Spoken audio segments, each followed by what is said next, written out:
surprise gitu kan. Ya mungkin kayak Raffi, Julia Perez dan Amitabh Bachchan gitu. Ini bang nunggu di depan rumahnya Amitabh Bachchan sampai dia muncul. Hampir 5 jam. Kanan dulu, kak ya terarah ya, matanya ke kanan dulu. Kalau ini mas still yang forever ya. Apa muda malah.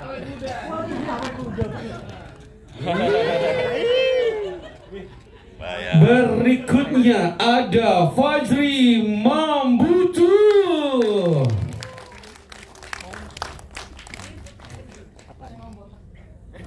Ini Bruce Lee kita ya. Karena Bruce Lee-nya transit di Malaysia jadi Upin Ipin. Oke, berikutnya ada Komoriki.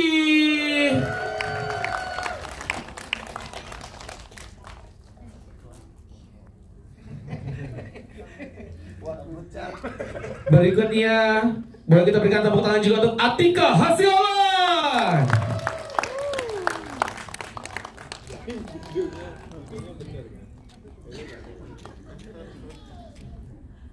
Dan berikutnya kita akan panggil kayak ini dia Devi Dewasa yang menuju India mencari sang ayah.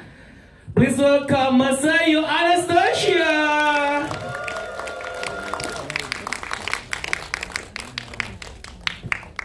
Dan teman-teman media dan juga teman-teman komunitas, inilah dia para cash kita dan juga para orang-orang hebat di balik film dari Melukis Harapan di Langit India. Tepuk tangan sekali lagi dong.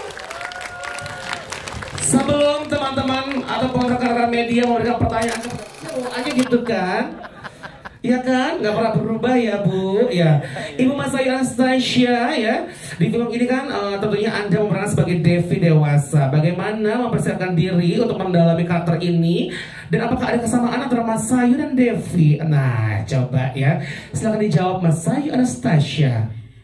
Assalamualaikum semuanya. Terima kasih sudah datang dan sudah mensupport film Melukis Harapan di Langit India. Ngejawab pertanyaan tadi, apa persamaan ya? Ya, apa kesamaan Masayu dan juga karakter Devi? Tapi sebelumnya mendalami karakternya seperti apa? Ya, tentang Devi ini, karakternya riset dulu kan. Kalau tadi kan Kartika juga sampai apa namanya tadi? Bukan mempelajari apa kan namanya? Riset juga ya tentang si karakter ini. Kalau misalkan Masayu gimana? Kalau aku sendiri sih karena kita readingnya lumayan panjang ya gitu, 6 bulan lebih, dan waktu kita di Kerinci juga kita sempat ngelakuin reading di saat senggang sama Bang Eka Sitorus gitu kan. Jadi dibilang sulit, ya pasti sulit, tapi karena reading yang cukup panjang itu, jadi kayak aku tuh udah bukan Masayu gitu, tapi udah menjadi film yang bikin aku belajar acting lebih lagi tuh jujur di film ini. Oke, tepuk tangan dong teman-teman ya. Kita beralih ke Queen dulu deh. Queen, hai Queen. Ini juga kan kamu fansnya juga yang bertemakan Bollywood tuh banyak banget ya di sini ya. Dan kamu dipercaya menjadi pengisi acara The Only Fansnya Queen, hai ya. Dan kamu dipercaya menjadi salah satu penyanyi original soundtracknya film ini. How do you feel? Pastinya aku happy dan seneng banget. Kebetulan aku juga udah lama banget gak nyanyi kan. Keseringannya itu nari India, cover lagu, pasti diajakin lagu, ngisi soundtrack film Melukis Harapan di Langit India ini. Excited banget, kayak ada film kayak gini, mau dong. Apalagi kan aku Bollywood lovers banget ya dari kecil banget. Oh, ini para Bollywood lovers semua di situ ya. Ya kan? Iya, pasti happy banget. Happy banget ya. Oke. Nah, selain Queen juga ada satu penyanyi senior kita. Ini yang perlu di highlight ya kalian ya, Gen Z ya kan? Ini nih sudah hadir sejak lama. Idola aku juga, Teh Dira Sugandi. Teteh, ini kalau ngelihat Teteh membawakan lagu yang recycle-nya lagu Bang Haji Roma Irama, itu sangat beda sekali. Jadi klasik, jadi lebih mahal gitu, jadi lebih spektak gitu. Teh Dira, gimana nih awalnya tawaran jadi pengisi soundtrack di film ini? Gimana tuh prosesnya Teh Dira? Assalamualaikum warahmatullahi wabarakatuh. Waalaikumsalam warahmatullahi wabarakatuh. Selamat sore rekan-rekan media. Saya mau menyampaikan dua hal sih. Pertama, saya bersyukur sekali diajak untuk mengisi soundtrack.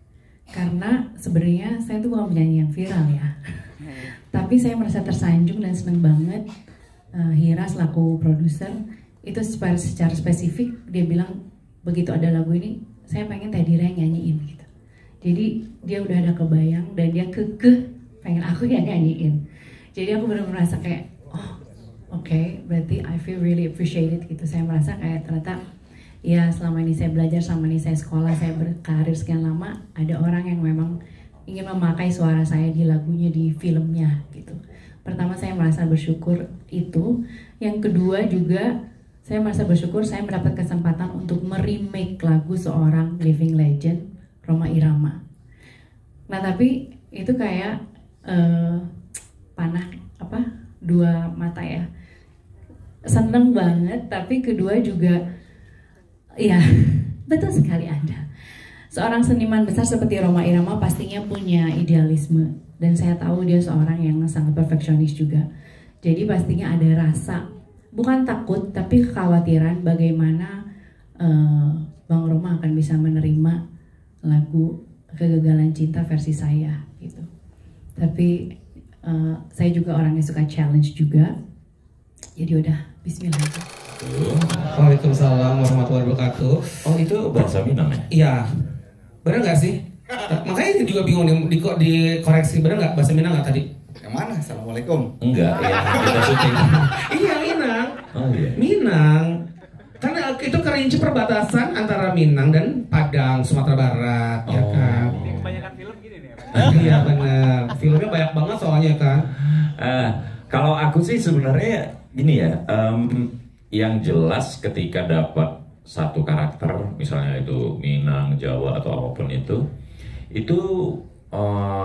tanggung jawabnya itu bukan lagi gimana supaya saya bisa memainkan karakter itu, tapi gimana supaya saya lupa bahwa saya ternyata Minang gitu. Gitu ya. Nah kalau di sini sebenarnya agak Kentara lagi badan saya. Masa sih? Enggak ada lah. Nggak ada lagi. Enggak, saya sudah lama di Jakarta. Tangan pendek 5.000, tangan panjang kalian memang. Assalamualaikum warahmatullahi wabarakatuh. Waalaikumsalam warahmatullahi wabarakatuh. Jadi kalau misalnya ditanya ini selalu ditanyain sama teman-teman gue yang Minang, kok lu bisa bahasa Minang? Jawabannya acok karena berang. Nah, yang ngerti pada ketawa tuh. Jadi emang bener. Jadi gue tuh rumah gue tuh sempat ditinggalin sama nenek almarhumah waktu itu ya. Karena nyokap adalah anak tertua dan almarhumah ini memang apa ya istilahnya kayak yang dituakan lah. Jadi keluarga udah tinggal nenek doang. Nenek tinggal di rumah. Jadi setiap gue dari kecil tuh anaknya baik banget ya, suka bikin ulah gitu ya. Jadi suka memberikan perhatian pada orang tua supaya orang tua tambah perhatian. Nah, pas lagi apapun yang gue lakukan itu biasanya kena omel sama nyokap gue gitu. Karena ada aja lah pecah lah, inilah itulah, patah segala macam. Nah, udah diomelin, abis itu diomelin lagi sama nenek gue. Nah, diomelin yang pertama pakai bahasa Indonesia, yang kedua pakai bahasa Minang. Nah, yang pas bahasa Minang gue pikir gue nggak ngerti, ini kan cuek aja. Tapi setelah itu kalau gue nggak ngerti, nyokap gue ulangin lagi, jadi 3 kali gue diomelin kan. Semenjak itu gue memutuskan gue harus bisa bahasa Minang. Gitu. Dan berhasil ya? Alhamdulillah. Berhasil, tepuk tangan dong. Kalau ini kan raja yang karakter nih, kayaknya semua karakter di film-film dibabat semua sama beliau ya. Ketengku Rifki gitu juga kan. Bagaimana coba Tifal dulu deh yang cerita. Sebelumnya halo semua. Assalamualaikum warahmatullahi wabarakatuh.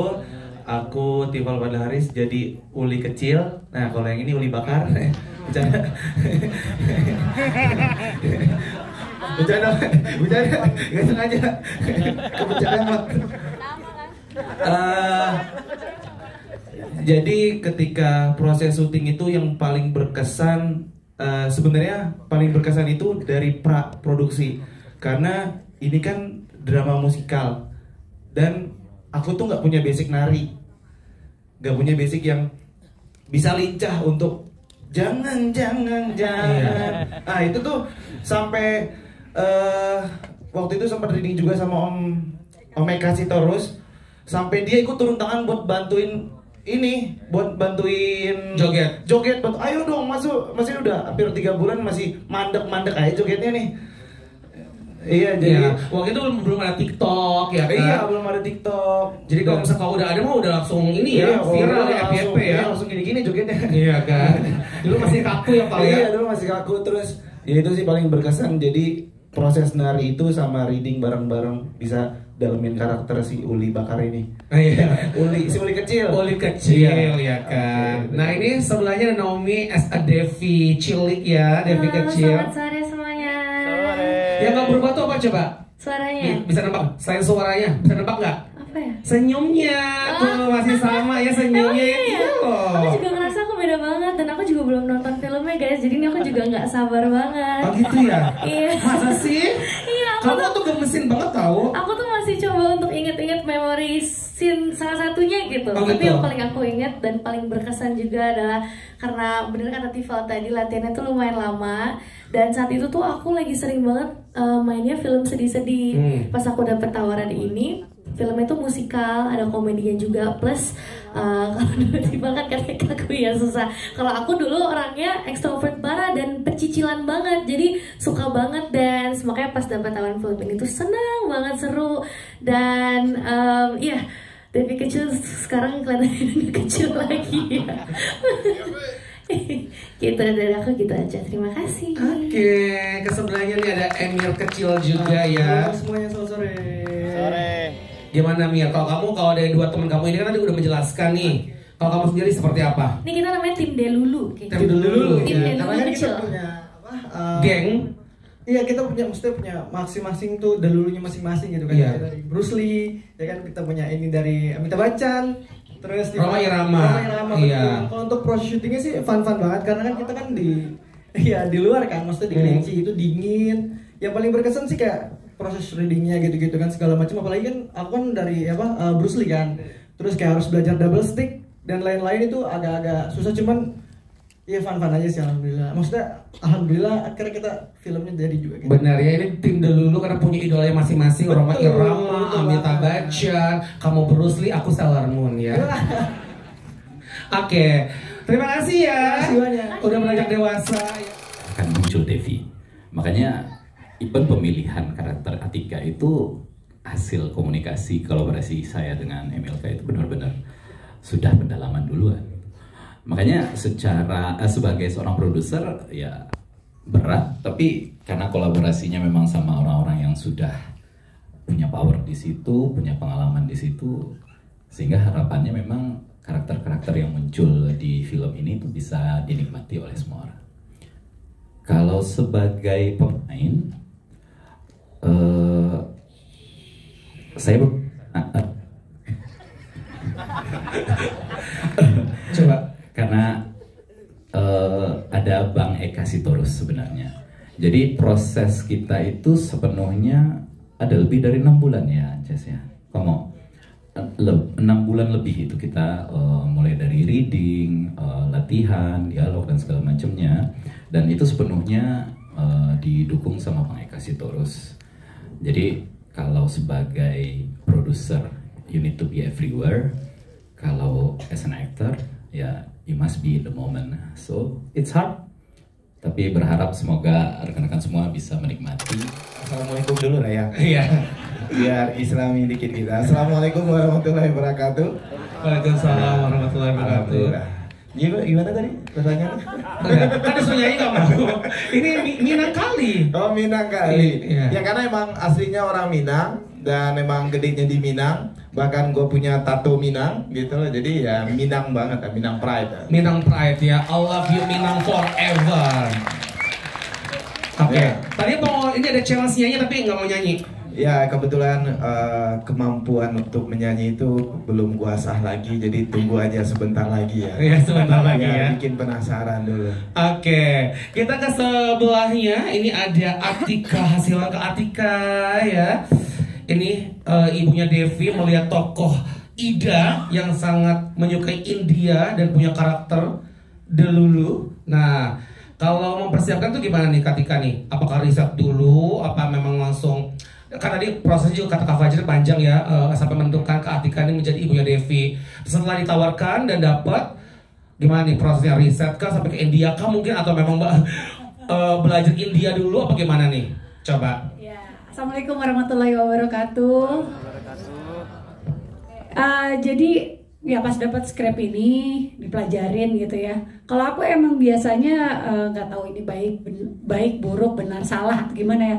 Aku memang pemain yang harus mencari logikanya gitu loh. Mau absurd apapun karakternya gitu lah. Jadi waktu itu ngebahas juga sama Uda Emil gitu tentang karakter Ida yang delusinya itu benar-benar kita kan juga lupa kita orang Indonesia kalau ngomong kan. Nah, cuman namanya juga persiapan syuting dan lain-lain memang belum tentu bisa kekejar seideal itu. Jadi ya jawabannya standar sih, latihan, belajar, ada proses reading, ya latihan dan kan didampingi oleh didampingi oleh sutradara yang juga orang Minang gitu ya. Jadi sambil syuting pun juga tetap dijagain lah, seperti itu. Oke, kalau katangku, silakan.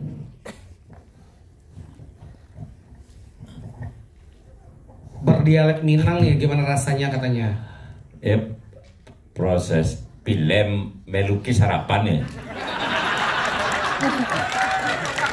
Film melukis harapan. Prosesnya. Ya, jadi makasih. Intinya ketika saya memainkan atau mewakili dari suku manapun, itu tanggung jawabnya besar banget. Karena dulu pernah ada orang yang bikin film, tapi bahasa dan dramaturginya salah, akhirnya film itu diserang. Dan itu efeknya ke penonton juga. Jadi setiap saya dikasih karakter, saya harus bertanggung jawab dan gimana pun caranya saya harus ngejar gitu. Nah di Kerinci itu setiap hari ngobrol sama warga dan semua pemain-pemain juga banyak membantu gitu. Karena saya kan belum pernah memainkan menjadi orang Minang gitu. Jadi mereka membantu semua, jadi itu bisa dikejar dengan baik. Tapi nggak tahu ya, saya belum nonton jadi nggak tahu. Gimana menurut kamu film melukis harapan dan? Hah? Mantap. Wih. Kasih nilai berapa? Ada tadi adegannya kategori Ibnu di film ini berdialek Minang berapa menurut kau? Film. Kategori dan juga Kak Atika berapa? Kasih nilai di film ini. Berapa? 9. Oh 9 katanya. Ya. Rancok bana. Oke, satu lagi pertanyaan dari teman-teman media, silakan. Itu bagaimana nih Pak Emil proses syutingnya dengan almarhumah, dan apakah ini film terakhir beliau sebelum wafat apa gimana nih? Boleh cerita ke kita semua. Oke, baik ya. Mungkin sebelum kita mungkin Al-Fatihah ya buat almarhum Jupe. Jadi ini memang film terakhir Jupe. Kalau saya boleh cerita sedikit, ini adalah sebuah produksi yang prosesnya sangat panjang sekali. Ini long journey, kita start di tahun 2017 dan kita baru selesai syuting kemarin di tahun 2023. Jadi banyak banget kenangan, banyak banget yang come and go di dalam produksi ini. Dan alhamdulillah akhirnya setelah ini jadi dan kita coba tawarkan ke cinema operator malah menyambut dengan sangat baik karena menurut mereka film ini unik. Nah, Jupe ini adalah film terakhir. Waktu itu saya cukup dekat bersahabat dengan Jupe ya. Dan jadi waktu itu dalam keadaan sakit saya minta dia untuk syuting. Akhirnya dia ada satu syuting as a cameo dan itu sangat berarti sekali. Dan saya selalu berjanji sama Jupe bahwa film ini akan jadi sesuatu dan akan tayang. Dan ini mungkin adalah doa dari Jupe juga. Akhirnya finally setelah perjalanan panjang film ini akhirnya tayang juga. Alhamdulillah. Baiklah, terima kasih. Boleh kita berikan tepuk tangan ya.